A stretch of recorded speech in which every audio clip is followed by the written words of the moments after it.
Ассаламу алейкум, урматтуу көрөрмандар. Сиздер менен кайрадан Көк Бөрүк каналы. Баарыңыздарды ыйык Рамазан айы менен куттуктайм. Кармаган орозоңуздар, кылган дуаларыңыздар кабыл болсун. 9 май жеңиш күнүнө арналган мелдештин башталышына 1 айга жетпеген убакыт бар.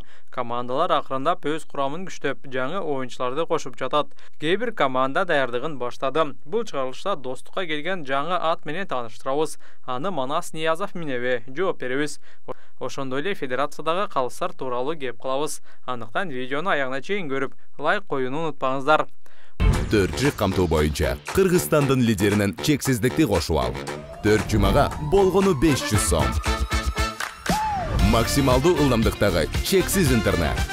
Акысыз мессенджерлер менен социалдык тармактар. Wi-Fi'ды акысыз таратуу. Чексиз чалуулар. Жогорку сапаттагы 200дөн ашуун телеканал. Этно Медиа онлайн кинотеатрын акысыз көрүү. Мой О тиркемесинен же Остор дүкөндөрүнүн акысыз есим. Баарына чексиз. Достук командасына кезектеги жаңы аргымак келди. Бул аргымак Россиядан алынып келип, совхоз Фрунзеде тарбияланып, багылып келген. Бул ат Манас Ниязов агабызга арналып алынды. Учурда бул аргымакка ысым коюла элек деп достуктун расмий баракчасы жазды. Бирок бул атты Золотой деп атап жатканы белгилүү болду. Бул аргымак тууралуу достуктун капитаны Кыяс Ниязов буларга токтолду. Золотой. Достукка сатты атты экен. Өзі кымбат айтып жатқан екен, достыққа деп, Құдайым бұйырса, жақсы баға берді. Рахмат, ақшадан береке табын, Достықта Манас сауатта бұйырса Қияз, а? Манасқа алдық, Құдайым. Манасқа. Бойкалардың ордын бассын енді бұйырса. Жақсы игіліктерді алып келген аттардан болсын.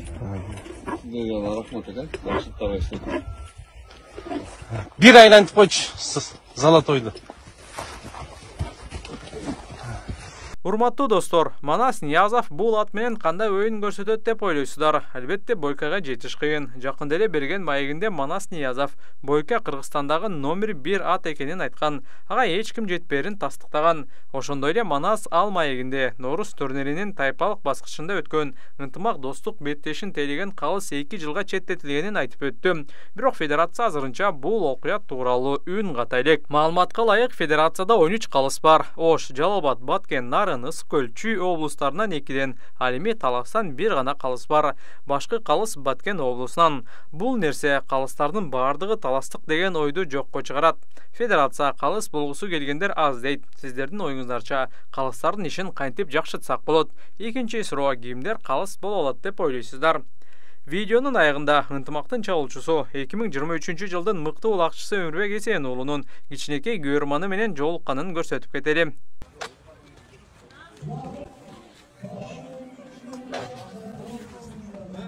Өмүрбек, сенин фанатың окшойт. Ынтымак анан кийин 12 дейт. Аркаң көрсөтсөң.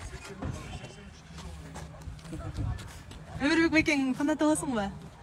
Кайсы командага көрөрмандык кылып жүрөсүң? Ынтымак. Канча жылдан бери? 5 жаштан. 5 жаштан баштаппы? Азыр канча жаштасыңар? 9-тан. 9да, 4 жыл болуптур, э? Кимдердин оюну жагатсак өзгөчө? Өмүрбек аген. Дагы?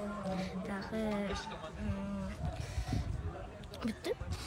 Только Өмүрбек байкеңдики, э?